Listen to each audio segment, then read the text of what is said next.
نازیہ کی نئی نئی شادی ہوئی تھی۔ پہل تو سبھی خوش اخلاقی سے پیش آتے رہے، پھر آہستہ آہستہ میٹھے بولوں کی پرت اترنا شروع ہوئی۔ دبے لفظوں میں نازیہ کی پکی رنگت پر باتیں ہونے لگی۔ نازیہ کی 4 نندیں تھیں۔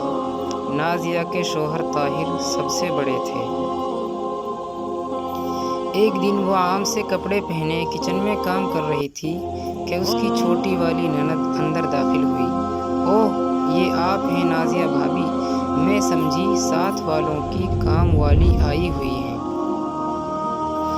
ماریا نے بظاہر ہنستے ہوئے کہا، لیکن اس کی آنکھیں صاف مذاق اڑا رہی تھی۔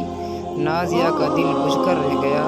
اس نے اس دن سے اپنا خاص خیال رکھنا شروع کر دیا، ہر وقت تیار رہنے لگی تاکہ آئندہ اسے کوئی کام والی خالہ کا طعنہ نہ دے سکے، جن کی رنگت بے حد کالی تھی۔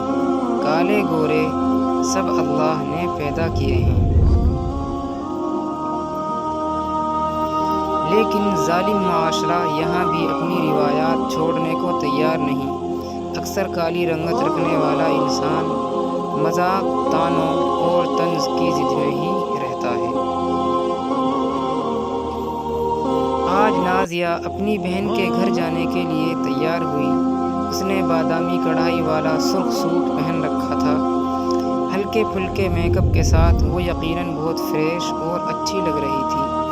طاہر باہر موٹر سائیکل پر اس کا انتظار کر رہا تھا۔ جیسے ہی وہ ہینڈ بیگ سنبھالتے ہوئے کمرے سے نکلی، ساس کی کانوں سے ٹکرائی۔ آئے ہائے، ایک تو اتنا کہہ کر وہ منہ میں کچھ بدبدائی، پھر بولی، اوپر سے سرخ سوٹ۔ بٹیا، کچھ تو خیال کیا ہوتا۔ چلو شاباش، کسی ہلکے رنگ کے کپڑے پہن کر جاؤ، یہ تو بالکل نہیں جچ رہے۔ یہ سننا تھا کہ نازیہ کی ساری خود اعتمادی ہوا ہو گئی اور اس کو اپنی ٹانگیں بے جان سی لگنے لگی۔ اف بھابی، آپ نہ، بس دھیمے رنگ کے کپڑے پہنا کریں پلیز، یہ شوخ رنگ آپ کو بالکل سوٹ نہیں کرتے۔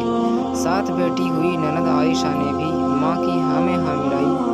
عائشہ خود بے حد گورے رنگ کی مالک تھی۔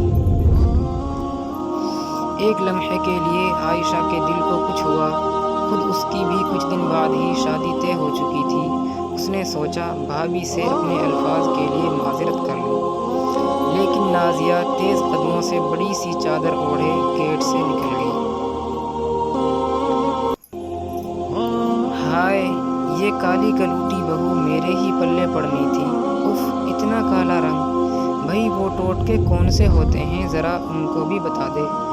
ارے میری آنکھوں پر بھی پٹی بندھ گئی تھی جب رشتہ لینے گئی تھی تو بڑا میک اپ کر کے بیٹھی ہوئی تھی۔ یہ تو بعد میں کھلا کہ اصل رنگت توے کو بھی شرماتی ہے۔ نازیہ کی ساس مسلسل بولے جا رہی تھی۔ اب تو نازیہ ان آوازوں اور طعنوں کی عادی ہو چکی تھی۔ اس دن بھی نازیہ کچن میں پیاز کاٹ رہی تھی جب اس کی ساس بولنا شروع ہو گئی۔ دیکھ طاہر، میں تجھ سے کہتی تھی کہ یہ لڑکی تجھے خوش نہیں کر سکتی، اور دیکھ لو وہی ہوا۔ جب دیکھو منہ بنا کر یہاں وہاں پھر رہی ہے۔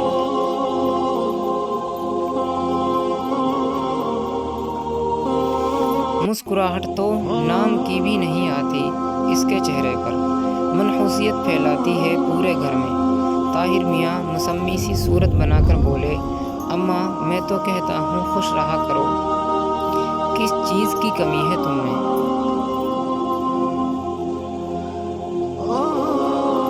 آئے ہائے، بھئی اگر نہیں سنتی تو فارغ کرو اسے، اور بہت مل جائیں گی میرے شہزادے کو۔ وہ تو بیرونی دروازہ کھٹکا تو دونوں ماں بیٹے کا نازیہ نامہ ختم ہوا، اور نازیہ کے آنسو، جی نہیں، وہ ختم ہی نہیں ہوتے تھے۔ پتہ نہیں پیاز بہت کڑوا تھا یا لہجے۔ عائشہ شادی کے بعد پہلی بار رہنے کے لیے آئی تھی۔ نازیہ کچن میں بری طرح مصروف تھی۔ اس نے بریانی بنائی، سالن میں کوفتے بنائے اور میٹھے فروٹ ٹرائفل۔ جب رائتہ بنانے کے لیے فریج کھولا تو دہی غائب تھا۔